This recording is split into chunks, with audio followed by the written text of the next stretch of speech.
porque es la sangre total que sale del corazón en un minuto, que bombea cada ventrículo. ¿Listo? Aproximadamente de 5 litros por minuto, obviamente.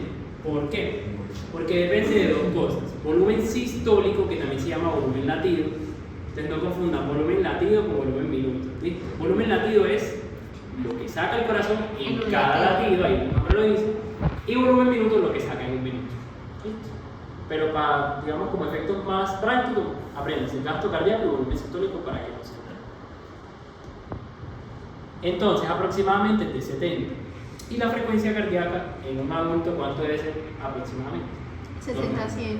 De 60 a 100. Entonces, ahí, digamos, por poner un ejemplo, 70. Si multiplico 70 por 70 me da 4.900, o sea, cercano a los 5 litros. Usualmente los hombres tenemos más gasto cardíaco que las mujeres porque usualmente el corazón es un poquitico más grande por el ventrículo izquierdo. Pero eso no es todo. Es una variable que influye, pero influye muchas más. Entonces, para tener claro, primero, gasto cardíaco, ya dijimos que volumen sistólico, que es volumen que se eyecta con cada latido. Porque si solo dice volumen que se eyecta, puede ser en un minuto, puede ser en 2 minutos con cada latido. Frecuencia cardíaca, el concepto, ¿cuál es? ¿Qué es la frecuencia cardíaca? El número de veces que el corazón late en un minuto, se contrae en un minuto. La presión arterial, ¿qué es? ¿Está viendo esa clase? Sí, eso es más. Bueno, es la fuerza que ejerce la sangre contra las paredes de las arterias. Se calcula, eso se lo van a explicar después, multiplicando el gasto cardíaco por la resistencia vascular periférica.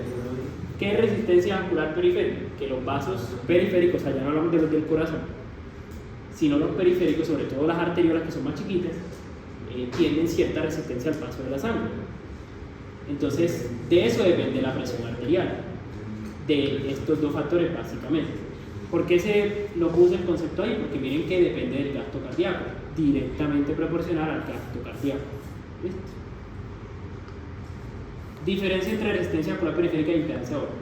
La resistencia vascular periférica, ya les dije, es principalmente lo que las arteriolas, la fuerza que ejercen o la resistencia al paso de la sangre. La impedancia aórtica es lo mismo, pero en la arteria aorta. O sea, hay cierta resistencia en la aorta, en el callado aórtico sobre todo, al paso de la sangre.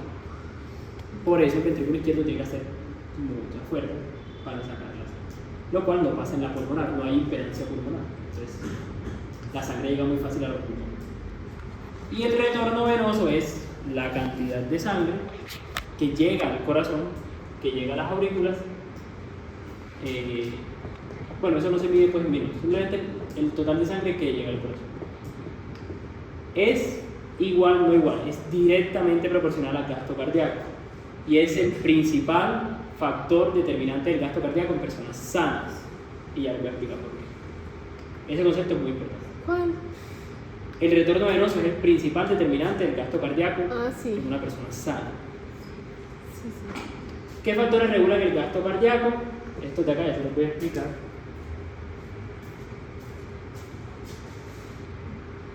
Pues lo primero, la precardia, es el grado de tensión que tiene el músculo del ventrículo cuando finaliza la diástole.